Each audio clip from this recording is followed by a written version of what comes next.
Have you started recording it?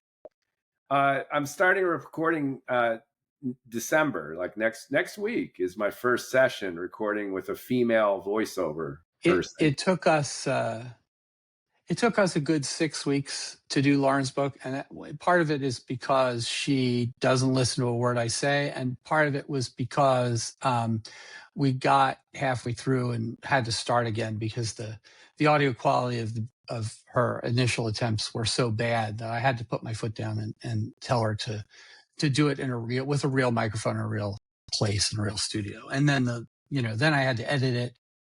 The editing is very difficult. And I have tips if you're interested, because there's a decent piece of software for editing audiobooks that is I'd be all ears. fantastic. I was thinking about even using this Riverside app to do it and doing some of the readings live with one or multiple characters and then doing the editing. And as long as Audible takes it, I'm going to upload first to the Amazon service, and then And then I'm going to do a non-exclusive, so I'll be able to distribute elsewhere. But I'm taking a very DIY kind of punk-like approach to this, where if it lacks in polish, it might have a little extra spunk to it, and we'll see how it goes and take things from there.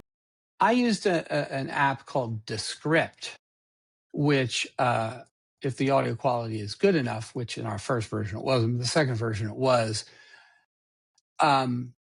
transcribes the audio. Riverside does also, this one. Understands the speakers. Yeah.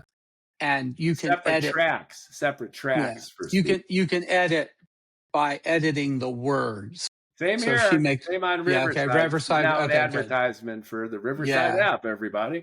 Right. Which is what we're using here. Yeah, that's very good. And then it has this AI that goes through and 85% of the time figures out where they made a mistake and start it over. And you still have to read through it, but that's the new thing. I think when you get sort of standard audio software like Adobe Audition, it's got a lot of power, but doesn't have a lot of easy use, and so some of these new apps once again, DIY, kind of quick and dirty. Right. We'll do a punk version, and I'd love to get it out for readers just like you, where you're a busy guy, you don't have 10 hours to commit to the Fazul, and you very well might be entertained with some of the characters and stuff. Yeah. And I would love for some of the hard science parts to be read by a distinguished English gentleman whom I'm thinking of recruiting. It'll give it Jeremy Irons. Excellent. Yeah, I'm glad to see Jeremy Irons is gonna. Yeah, it'll be a lot of fun. There's the alien spider who has a jar, which is a cylinder 10 meters by 10 meters, and down to the individual Planck volume. I call them Planck pixels.